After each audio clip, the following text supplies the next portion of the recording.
Naon wae peristiwa pangajarna di jantung sorotan Indonesia jeung dunya. Hayu dong bahas di Mawa, Pamas Macawarta.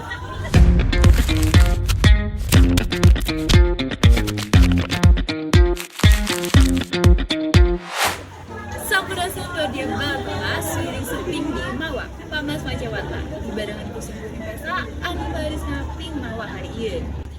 Didi aya sababaraha cuplikan warta utamana. Warta kahiji ngeunaan Museum Nasional atau Museum Gajah di Jakarta Pusat Kabupaten. Dina poe Sabtu kaping 16 September 2023. Salian ti kahuruan, di eta museum teh kajadian oge sababaraha pamalingan. Salahna aya 5 kasus pamalingan, koleksi barang sejarah di museum. Ku ayana ieu musibah janten nambah daftar cacat pengurus museum anu paling bersejarah di Indonesia. Warta kedua, ngeunaan nasib prihatin kehidupan di Pasar Tanah Abang, Jakarta Pusat. Sakumaha nu geus kauningan. Pasar Tanah Abang teh pusat grosir panggedena se-Asia Tenggara.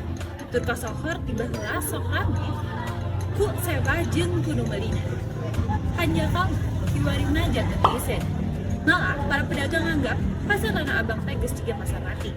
Para pedagang nyarita yen seueur warung janten tutup kusabab tu sanggup deui mayar biaya. Wadiabal Pamas, warta Tanah Abang teh sekaligus janten pamungkas dina Mawa ayeuna. Wijing tepang deui dina mal salajengna simkuring teh sahaura pamungkas diri.